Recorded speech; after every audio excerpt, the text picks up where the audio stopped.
Back in the summer of 1987, my friend Ron and I were on a retreat with a Catholic youth organization where we served as youth ministers. We arrived at the campsite and we felt strange, as if something were watching us. But we blew it off due to the fact that we were in the mountains and we were a large group of youths and adults. The weekend so far had gone off without a hitch, as we had team building exercises. We had some free time and informational seminars to contend with. Ron, myself, and a few young ladies volunteered to prep breakfast the next morning. So we got started about 11 p.m. and finished at 2 a.m. Afterward, we headed back to our cabins for some sleep in preparation for the next day's busy schedule. Well, we were walking across a large field that combined 3 soccer and football fields side by side. It was a full moon out and things seemed peaceful. And as we walked across the fields to get back to our cabins, we saw a dog come out of the woods. At least that's what we thought we saw. We were from the city and we thought that we could coax it over to us and pet it. But then it suddenly stood up on 2 legs, and everything around us got really quiet. When it stood up, it was far enough away that we could tell that it wasn't a dog, but it wasn't a man either. And whatever it was an off-white color and much larger than anyone in the group. All of the "here boy" left our lips immediately. Whenever we went on these retreats to different wooded locations, I always carried a large pocket knife. We were all totally shocked and afraid at the same time, but someone had to do something, so I grabbed my knife. This thing took 2 steps forward but stopped dead in its tracks, and it just stared at us. I slowly walked forward to see if it was someone playing tricks on us when it took a step back. I started running toward it, but before I could get much closer, this thing took 3 steps into the woods and disappeared without a trace. Once we made it back to our cabins, the authorities were notified, and we made a report, to which we heard someone say, "I'm not surprised." Needless to say, we cut our trip short and left mid-afternoon the next day. Thanks for listening to my story. Okay, this was a dogman story where the guy actually ran at the dogman. Now that's pretty brave. I could not add one thing in commentary to this story other than you are a stud, man, a stallion running right at a dogman with a pocket knife. That's awesome. What an awesome little story. There's your dogman story, folks. When my wife was 14 years old, her dad took the family to Yellowstone National Park, and in a camper, they stayed in the Fishing Bridge campground.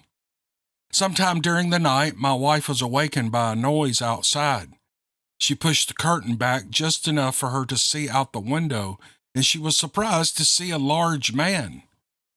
She woke her mother up and told her that a man was looking in the window at her, but her mom told her that she was dreaming and to go back to sleep.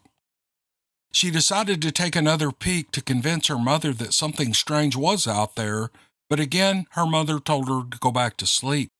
The next day, they found dents of a large finger impressions on the top of the camper.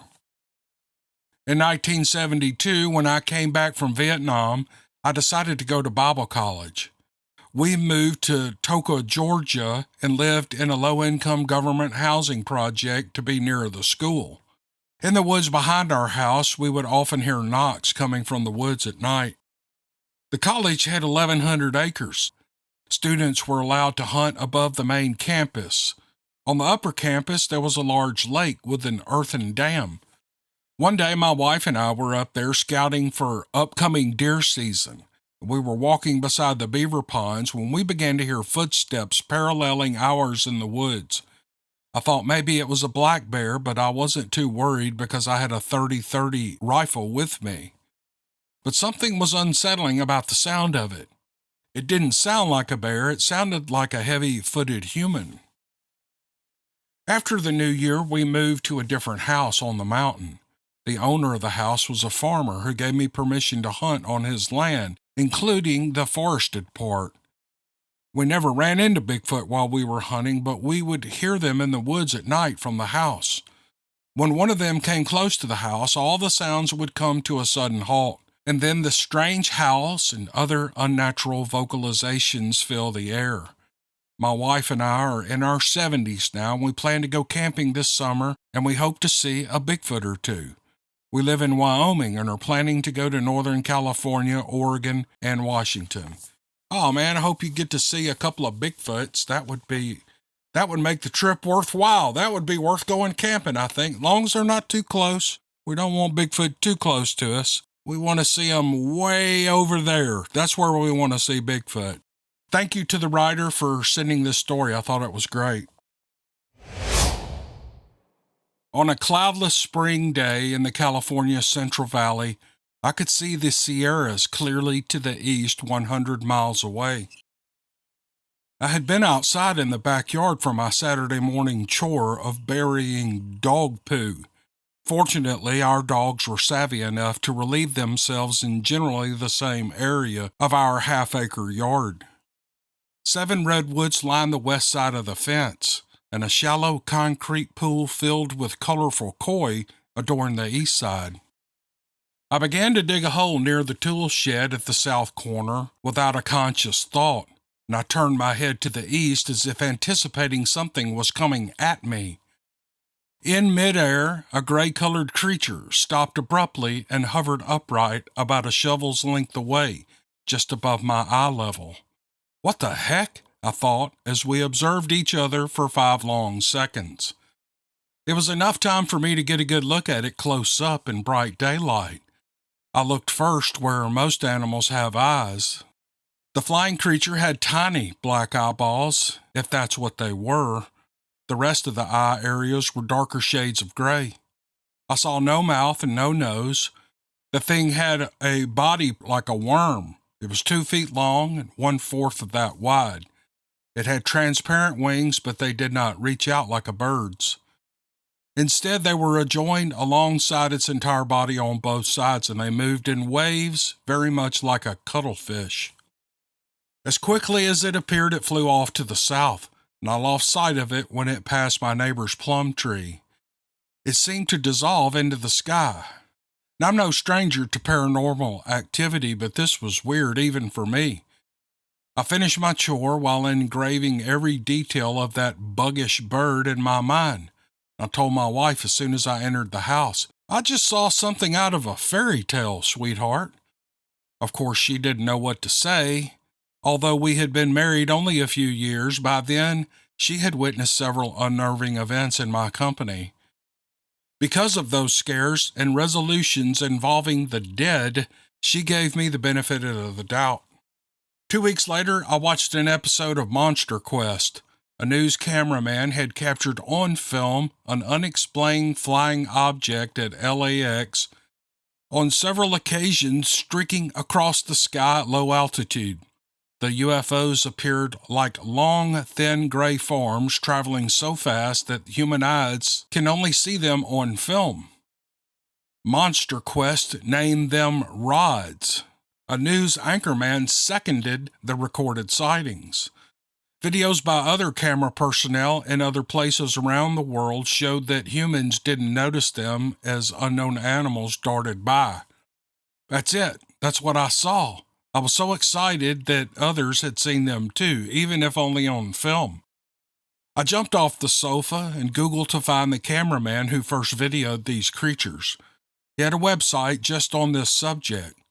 Most of his narrative was about how extremely upset he was that Monster Quest primarily attempted to debunk what he had captured on film. So typical of such TV programs when something new is explored. I emailed my experience to him. In it, I presented a question, and he gave me an answer. Why would it stop and study you? I believe the speedy creature stopped to take note of me because I sensed it coming. That may not happen often.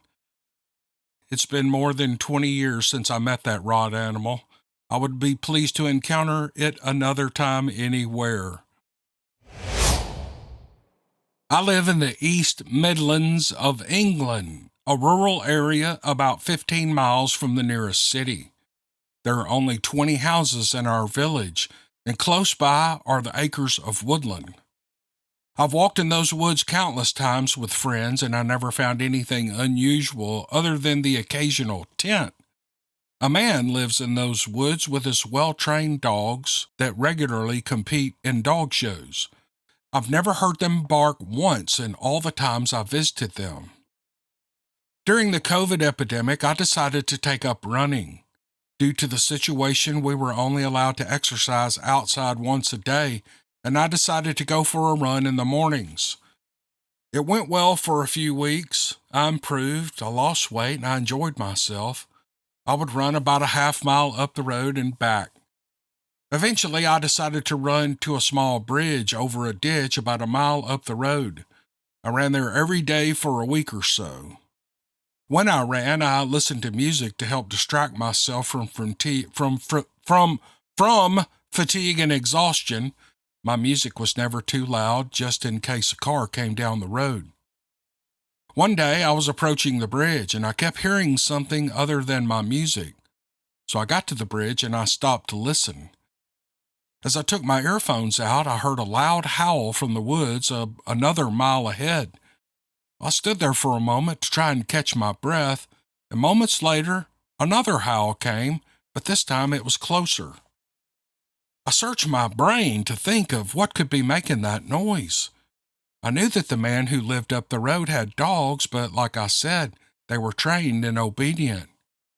Another disturbing howl came, and that was enough for me, and I ran straight back home, and I spent the next days trying to think of what it could have been. I didn't say anything to anyone because I didn't think it was that important, and I came to the conclusion that it must have been those dogs. Well, a few days later, I saw the man outside gardening, and I stopped to say hello, and I asked him whether his dogs howled in the mornings. Well, he looked at me like I was crazy and said they never howled. I asked whether they were kept outside, but he said that he kept them indoors until they went on a walk, usually around 9 a.m. I used to run at 7 a.m., so whatever I heard out there was not his dogs. But I put the howls to the back of my mind anyway, and I moved on. Sometime later, I went on a walk with a girlfriend. Her auntie lived in the village over. To get there, you had to pass the man's house to go through the woods, and I dropped her off, and I went back through the woods, and I said hello to the man and his dogs, and I made my way home. Between the woods and my house is a private gated lane where pheasant feeders are kept for shooting season. Well, I approached the lane and I heard that same howl, this time from the pheasant feeders. The gate was shut and there were no vehicles at the entrance. I knew the farmer checked the area regularly to ensure no one could enter the property, so I came to the unsettling conclusion that the creature in the woods had snuck its way in. Well, I picked up my pace and I went home. Whatever that howl was, it scared me enough not to go on my morning runs at all. Thank you for reading this far. I don't mind if you use my name. I know this story isn't very interesting, but I know your viewers won't judge me. Keep up the amazing work, and I love listening to your podcast. And the writer's name is Ben. He is from the East Midlands of England. I really appreciate these stories from England and anywhere in Europe. I love hearing from those people. Australia, Europe. You know, does Russia, does the Far East get these podcasts? Is it like excluded? I've always wondered, do Russians listen to this stuff? They probably don't understand English, and hell, I don't even speak English very well. But I was just wondering, regarding the international audience, if anybody in Russia or Ukraine or any of those countries in that area of Europe and in Russia, does China get podcasts? Probably not. I know Japan does. I've heard from people from Japan, Okinawa. Africa, I've heard a few from Africa, a lot from South Africa. North of South Africa, maybe one or two. Nobody from the Middle East, maybe one from Iran. I think Iran must be able to get some of these. I'm not sure. I don't know how all that works. Some countries block Western websites and some countries don't, and people have access to them, and I really don't even know what I'm talking about. It just kind of crossed my mind, so I said it. So pay no attention to the village idiot here. I'm just rambling, but it was on my mind. Anyway, thank you, Ben, for the story, and thanks for listening way over there in England. I appreciate you, buddy. Thanks. I live in Washington, and I fish for most of the year. Last week was opening day of fishing on the Green River just north of my home. The fishing was good. We even hooked a 14-inch trout on that particular day. I stayed fishing for a while longer in that spot. My dad went downriver to another hole not far from me. I was fishing, and a softball-sized rock flew 6 feet over my head and landed in the river in front of me. I looked back up into the thick timber, but I couldn't see anything. I got my dad's attention, and I told him what happened. We walked out of there expecting to see someone on that hill. I thought it was a guy or kid throwing a rock into the river, not knowing we were there, but there was no one up there. I knew something had thrown it because I heard it hitting the treetops before it hit the water in front of me. Now, there's a chance it could have been a person, but I don't know how they could have gotten out of the area that fast without us seeing them. I don't think a kid can throw a softball-sized rock very far, and if it were an adult, he'd have to have been a big guy, in which case I would have seen him. This event confuses me to this day. Now, I still fish out there, but that experience is in the back of my mind every time. In the late 1990s, when my mother was in her 60s, a memory returned to her. It was a vision long buried in her mind. She was born in 1933, the third of 10 children, and she had grown up on a shared plot of land that held both her family's home and her Aunt Doris's house. This was a land filled with memories of daily life and family, a place where even the extraordinary might be given a practical explanation. But this particular memory, once it returned, defied all ordinary reasoning and challenged even her deeply rooted Christian faith. In 1944, when she was 11 years old, something startling happened. Her father thought the barn was on fire. When they rushed closer to investigate, they were not met with flames or smoke, but something entirely different. Suspended in midair above the barn was a perfect sphere, a phenomenon that none of them could have expected or explained. The sphere appeared almost alive, as my mother described it. It was beautiful. It was a liquid-like surface, and it shifted with vivid colors so bright that it should have hurt her eyes, but it didn't. They approached it in silence, unable to see it until they were nearly upon it due to the slope of the land. Once they were close enough, words seemed to disappear. The only sound came from her mother, who murmured a low, almost reverent tone. I always heard if you see something like this, there's going to be a death in the family. They gazed at the sphere in silence and bound together by a shared awe and foreboding.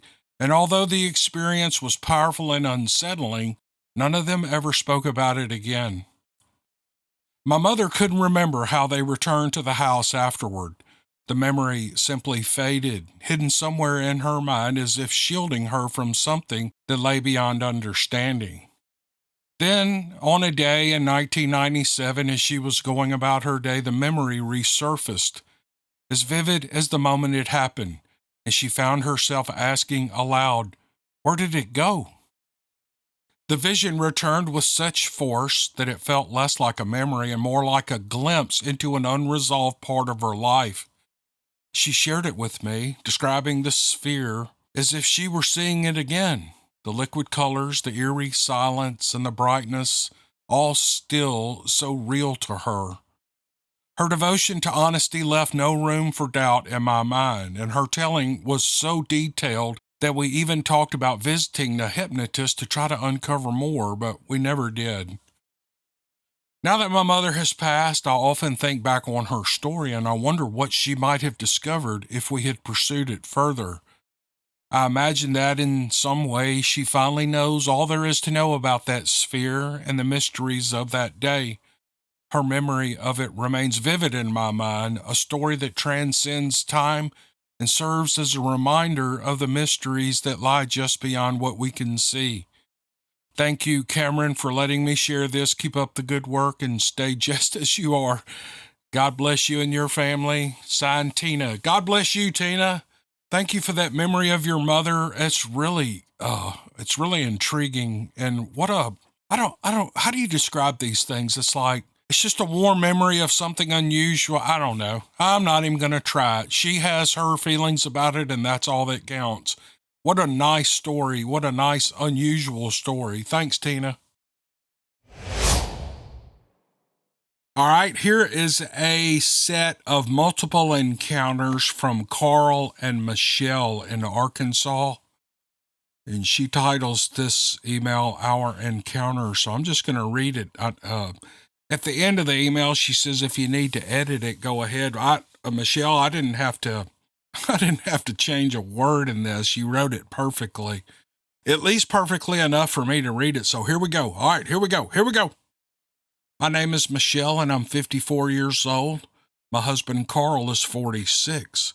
And we're both prior military, and my husband's been in combat on more than one occasion, so he suffers from severe PTSD. We both have our Bachelor's of Science degree from UCA, and we've been happily married for 21 years now, so we're not a couple of flakes. I grew up in the foothills of the Ozarks in a town called Shirley, which only has a population of 336. I occupied myself in the woods growing up. In fact, when I wasn't in school, that's where I could be found. My father was a rock mason and a wood carver. Being his only child, I was raised a tomboy. He taught me about plants and animals, and he taught me how to hunt. So I'm very familiar with the woods here in Arkansas. My husband grew up in the shadow of White Rock Mountain in a little community called Pleasant View here in Arkansas. His father served in the Special Forces during Vietnam and taught him to be a survivalist from birth, so we're both at home in the forest, to say the least. In 2010, we were spending the night with a friend of ours by the name of Austin. He and my husband were close. He lived in an old single-wide trailer, and it sat on a hill in a way so that one end was higher than the other. The tongue end was a foot off the ground, and the other was 4.5 feet off the ground. So the small, sideways, rectangular window in the bedroom was 8 feet off the ground. Now, Austin lives in a community that is way out in the sticks just outside Plummerville, Arkansas. It was a pleasant summer evening, and we were all hanging around the house. Carl got up to go to the restroom as the rest of us were talking. He hadn't been out there long when I heard him calling my name. I noticed that his tone sounded strange and off, so I rushed to the bathroom to see what was going on. When I opened the door, the first thing I heard was a low rumbling growl. I looked at my husband, who was still sitting on the toilet with a shocked look on his face and his pants around his ankles, and asked him, "What the hell was that?" "I don't know," he said. It was dark outside and I couldn't see anything out the long, skinny window. So I ran over and I turned out the light and I went back to the window. The street light was just out of my line of sight, but still illuminated in the end of the yard. There was a small strip of mowed grass at the end of the trailer, and then it was just short brush. All I could see was a large mass on all fours parting the grass and shrubbery. It looked to be 4 feet across the shoulders and at least 6 feet long from shoulder to butt. I did not see a tail, and I turned around and I asked him what just happened. He told me that he had just come in the bathroom and sat down when he heard a loud growl that made his insides vibrate and tried to yell for me, but he didn't want to be loud at the same time. He said that it had growled a low rumbling growl that was similar to the one that I had heard just after this. I know that what we heard was no dog, no coyote or bear, none of which could ever growl like this. Only my husband heard the first and loudest and scariest growl of them all, which scared him stiff.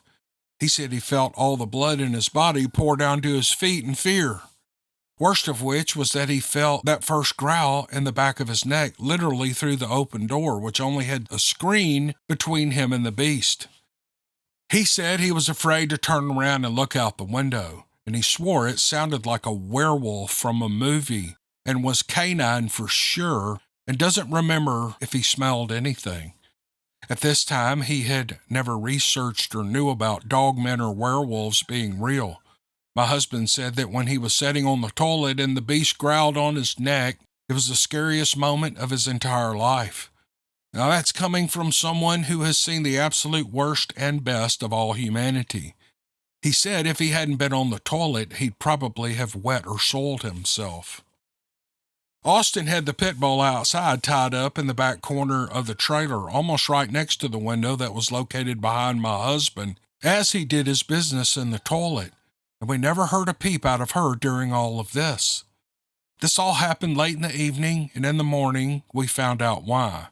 She was lying in the yard with her chest and stomach ripped out, and the contents were gone. We felt so bad for that dog. Carl thinks he interrupted the beast while it was eating her, and it voiced its displeasure at him. Good Lord, that is shocking. I'm sorry I don't normally stop in the middle of a story, but that would scare me to death if I walked out and saw a dead dog like that after hearing all those growls. Anyway, let's move on. Years later, in 2014 and 2015, we were in Bush, Arkansas. We had 10 acres with a medium-sized creek that ran down the backside of our property, and it empties into the White River at the southeast corner of our land. Beyond the creek at the backside of the property is Army Corps of Engineer land. Our property was roughly rectangular shaped. The road we lived down dead-ended and became our long, curvy driveway. The house was in the middle of the acreage. You couldn't see the house from our steel gate at the entrance. If you were standing at the end of our driveway, the house and shed would be on your right, and the only house that was close to us was back down the drive to the left of our gate about 150 feet, and it had 2 8x8 metal sheds at the end of a single-wide mobile home. Their fence ran the full length of our driveway.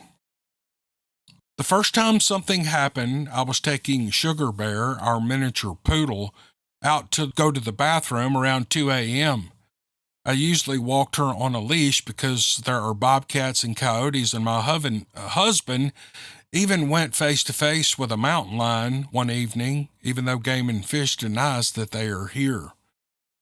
It was clear out, and it was a full moon, so I didn't take a flashlight. I was just across the driveway near the fence that marked the property boundary when I heard a rock hit a tree near me from across the fence. It went thwack against the tree and then thump, thump, thump to the ground. My heart began to beat faster as I struggled to see what was there. I could not see what threw it, but my first thought was it was a Bigfoot. Now, Sugar didn't bark, but she was headed toward the house tugging on the leash. So I took her advice and I backed toward the house, never taking my eyes off the wood line, and then we went inside. I told my husband the next morning. He said that he believed that I had heard something out there, but he doubted it was Bigfoot. Days later, a friend came by to do some fishing. We will call him Wiley. He took his gear, a water jug, and one of our large handled spotlights. This was around 5 p.m. when he went down to the creek. Around 7 or 8, it was after dark, he came running in the front door with no stuff and only one shoe. He was breathing heavy and his eyes were wide and he was white as a ghost. When we asked Wiley what happened, he said, "I don't know what's down there, but it's big and it's pissed off." We asked where all the stuff was and he added, "I left it down there and I'm not going back for it. I ran plumb out of my shoe and I'm never fishing here again." He told us that the spotlight had died on him, so he didn't get a good look at it. Well, he stayed the night, and we told him that we would go get his stuff the next day. The next morning, my husband and I went to the dock to get his things. His fishing gear was untouched, but his shoe was missing, as well as his water jug. We found his shoe 30 feet up the creek and his bottle on the bank 10 more feet upstream.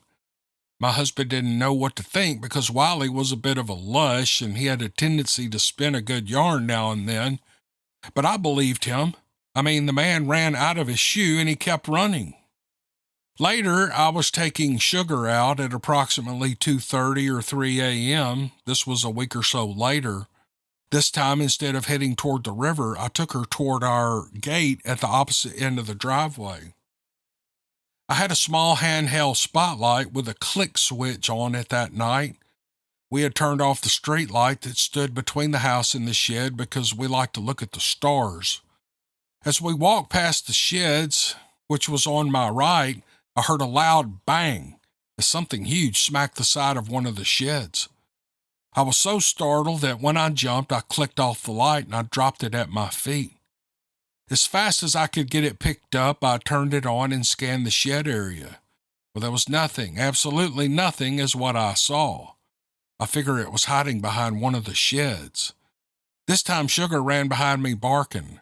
Well, I was tired and I hadn't forgotten to put her on a leash, and I had backed up toward the house, my heart thumping as we went inside. He did this for about a month and a half, but each time it smacked the shed, I jumped less and less. I was startled, but I was curious at the same time. I really wanted to see this thing. After this, I brought my 12-gauge pump with me every night as a precaution. After all, there are wild animals and they can be unpredictable. The next morning, I told my husband what had happened, and he just looked at me puzzled and gave me the typical spouse who hasn't seen or heard anything response. "I don't know," he said. "Maybe you're imagining things." Even after what happened to our friend, I wasn't angry with him for his response. He just hadn't seen or heard anything yet. I never felt like I needed to use the shotgun at any time as these things were happening because I never felt threatened. It never growled at me or made any vocalizations. It felt more like it was laughing at me inside, thinking, "Watch the silly human jump." I never smelled anything, but I think that was because it crossed the river and possibly the creek to get there, depending on where he crossed the river. One evening, I was on the back deck barbecuing dinner when down where the creek and the river meet, I heard a loud grunting sound. It reminded me of a gorilla, but it had a different quality to it. There was so much more bass. That night, it was around 11 p.m. when I took Sugar out. As Sugar and I passed our shed, I heard crashing like an elephant was coming through the woods, except it was on two legs. It was moving from right to left behind the canoes toward the house. Now, this time, I did raise my shotgun, and it froze, and at first, I couldn't hear anything. Then I heard a shuffle, and the leaves were moving, and I knew it was standing there, and I got the impression that it didn't know what to do at that moment. I just didn't want our puppy being a snack for this thing, and I shined the shotgun's flashlight into the woods, but I never saw it. No eye shined nothing. So once again, I backed my way toward the house and went in. I figure it must have been shot at before by the way it froze. I never intended to shoot it unless I had to. I told my husband when I got in the house what had happened, so the next morning he went out to look, but he found nothing. He didn't even find a broken tree limb. I couldn't believe he didn't find anything. It really blew my mind. It was so loud that it sounded like it was breaking everything in its path. He was beginning to think I was nuts. But then something else happened. A week later, he was taking Sugar out with a shotgun in tow when he got a surprise. They got out the door and onto the middle of the driveway when in the woods on the other side of the fence came something huge crashing through the trees. My husband does not scare easy. He was raised in the woods of Arkansas by a Vietnam Green Beret veteran turned Southern Baptist preacher, and he himself was a combat veteran. Both my husband and his father are tough old school guys. But he raised that 12-gauge shotgun, and it froze. He shined the flashlight into the trees high and low, but he could see nothing. He said it sounded like a prehistoric mammoth crashing through the woods coming toward him, but he couldn't see or find anything. Like myself, he backed into the house, shotgun at the ready. A few days later, the neighbors at the gate end of our driveway told us that just after dark the night before, they had chased a large man off their property onto ours. Now, I've always wanted to go back there and see if this thing is still there, but I can't get anyone to go with me. We moved not long after that. We moved to a suburb of Rogers on Beaver Lake, After all this, my husband bought us all a Glock 10mm. Our son lives with us, so that's 3 Glocks. We now have a house rule that no one goes outside at all without their 10mm. He also bought 2 Rock Island VR 80 semi-auto 12-gauge shotguns with mags. He turned our Yukon XL Denali into an adventure vehicle and is planning to get more guns. A Ruger precision rifle in 300 Win mag and a Marlin lever action 4570 before we move back out to the country again, which I hope is soon. Thank you for reading this. Let me know what you think about our encounters. Feel free to use our names. These events are absolutely true. If you need to edit, feel free. Blessings, Michelle and Carl. And she goes on to say, contact us by phone. I very rarely do that. I just want to read your story and try to get to as many as I can. But man, this family, this is one of those deals where these people just have so much trouble with a creature and they never see it. They never see anything. They never find any evidence of it being there. Yet they experienced something like a dump truck coming through the woods. It is so odd. I guess you can make a lot of noise, maybe coming through woods, like in the spring or summer when there's a lot of leaves on, and you can go up there and not see the damage because there's so much going on in the woods. There is so many leaves, tree limbs and all. And, sound is deceptive. You might think it's right on you, but it could be 50 yards away, or it could be 50 yards away and be 100 yards away. It's, they could sound like it's 50 yards away and be 100 yards away. So the point is, sound does weird things in woods. I hear my dog barking sometimes, and I think that dog is a mile away. And I'll stand up on my porch. We kind of face a big patch of woods right out my back door. And he'll just be 20 yards in the woods, just standing there. I can see him, but he sounds like he's really far away. So anyway, the point is, it's so odd. And this is not the only set of experiences I've heard that people have all this stuff go on, yet they never see anything. They never find any evidence, no tracks, no nothing. Now, some people do find tracks, but this couple is one of the unlucky few who they just can't prove what this thing is. And I know they'd like to know just for themselves, not to prove it to the world, but it's that's just an interesting phenomenon. But I appreciate, didn't have to edit one bit of this. Normally I send this stuff to Rebecca and she cranks it out real fast. And y'all have heard me mention Rebecca Lee Wesson, the author. She's helps me edit these emails. I don't know if you guys have read her book or not, but she's got one book out called No Good Man. Actually, it's on audiobook right now. I did not do it.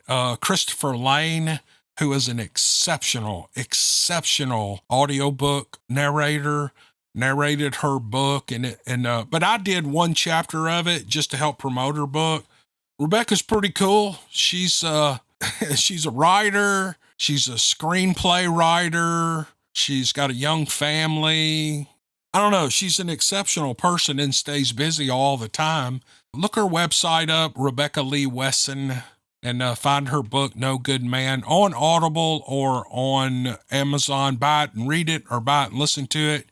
Christopher Lane did a great job. Once again, one of these things, I don't ever hardly mention Rebecca, but she's an exceptional writer. She does a great job. She's working on book 2 of No Good Man. She's working on a fictional podcast called the River Stills Trailer Park Phenomenon, which I've actually had the pleasure of reading her first 3 episodes in the fictional podcast, the screenplay, and it is so good. I can't wait till she's able to get that produced and get it out. Anyway, check her out, Rebecca Lee Wesson. Look her name up on Google. You can go to her website, check out what all she's doing, or you can look her up on Amazon or Audible. Anyway, thanks for the story. This story, it didn't require any edit. Sorry, didn't need you, Rebecca. Sorry. Didn't need any editing on this one. That was the whole point of that. Anyway, thanks for listening to this story. Thanks for sending the story, Michelle and Carl. Man, what an experience. Awesome. Thanks again. Thanks for listening to the podcast. This is Easter Sunday, and I'm just finishing this podcast up. Hope you have a blessed day. Hope you got to hang around with the family. Hope the Easter Bunny got to come see your kids and your grandkids. And remember that the holiday is about Jesus rising from the tomb after he was crucified 3 days earlier. And also remember that his last name is not Christ. It's not Jesus' first name, Christ's second name. His name is Jesus. He is our King, and I'm so glad he came out of that tomb. Hope you guys have a good week, and we will see you on the next podcast. Thanks.